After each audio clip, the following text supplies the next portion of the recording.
Is adding offal to your dog's diet really beneficial, or is it just another trend? Hi, I'm Paulina from Dogs Lounge, and this is my sleepy, trusty sidekick Benji. Welcome to another episode of Questions with Benji, where we tackle the burning questions from dog parents like you. Today we're exploring the topic of offal. Should it be part of your dog's meals? Let's find out. You've probably heard terms like offal, organ meats, and secreting organs thrown around. But are they all the same thing? Well, yes and no. It confused me at first too, so let me break it down for you. For human consumption, offal and organ meats generally refer to the same thing and describe internal animal parts like liver, kidneys, heart, or brain. But in the raw feeding world, offal specifically means secreting organs, so those that produce substances like hormones or enzymes. Think liver, pancreas, kidneys, testicles, or spleen.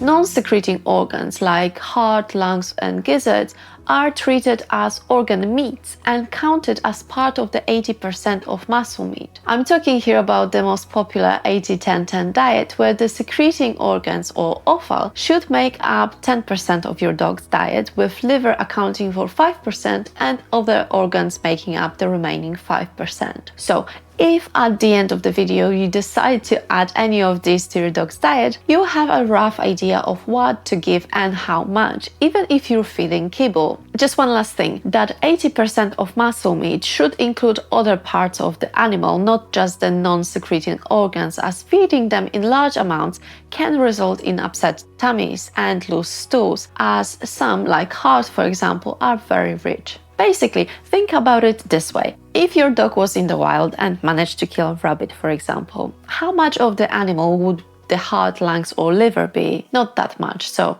don't go overboard is what I'm trying to say. Organ meats are often referred to as nature's multivitamins, and for a good reason. They are packed with essential vitamins, minerals, amino acids, and healthy fats, which are frequently lacking in the muscle meats we usually prioritize when preparing meals for our dogs. If you think about it, food today is quite different from what it was only 100 years ago. Modern farming practices have stripped the soil of nutrients, and the widespread use of synthetic fertilizers means the plants and the animals that feed on them are not as nutrient dense as they once were. Add to that the highly processed kibble made with already nutrient-poor ingredients and subjected to high heat, and it's clear why the end result isn't very nutritious. That's why incorporating nutrient-packed ingredients like organ meats into your dog's diet can be a game changer for their health, helping them not only survive but to thrive.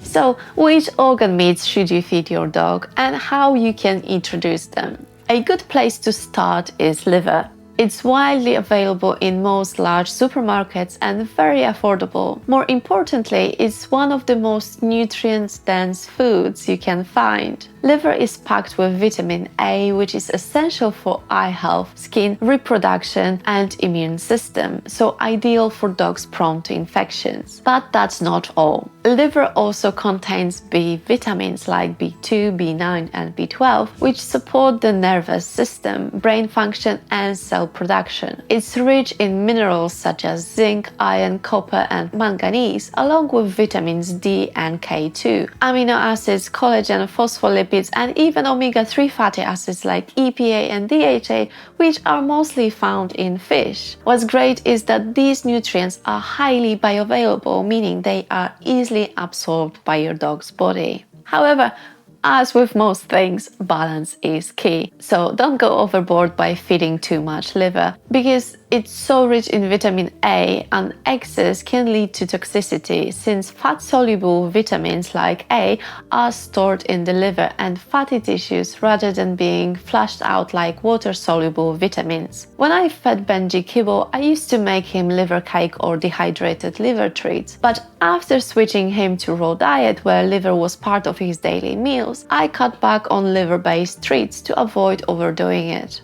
The real concern usually comes from synthetic vitamin A added to kibble, but even natural vitamin A can cause problems if fed in very large amounts, so it's something to keep in mind. Kidney is another easily accessible organ meat and is an excellent source of selenium, which protects cells from damage and supports thyroid health and metabolism. It also helps maintain healthy muscles and reproductive function. Kidney is packed with enzymes that promote urinary tract health and break down histamine, which in excess can cause allergies and diarrhea. It's also rich in essential amino acids and nutrients like vitamin B12, iron, copper, phosphorus, and zinc. While organs like brain, pancreas, tongue, spleen, or gizzards might be harder to find, they're not impossible to source. Your local raw pet food shop might carry them, or you might find ground offal mixes with various organs. Asian markets can also be a great place to look, and it's worth asking your local butcher. They might even give you offal for free if you're lucky.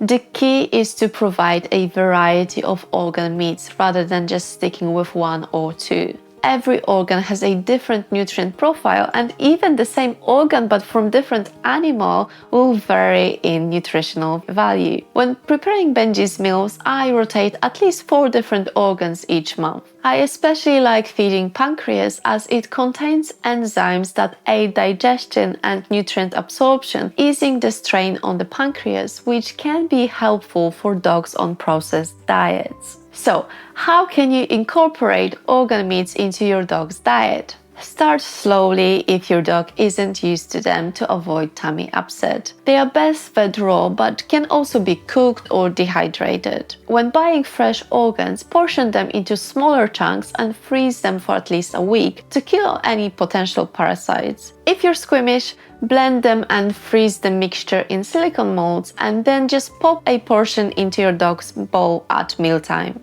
I hope this helps you feel more confident about adding organ meats to your dog's diet. Let me know how it goes in the comments and don't forget to subscribe for more tips.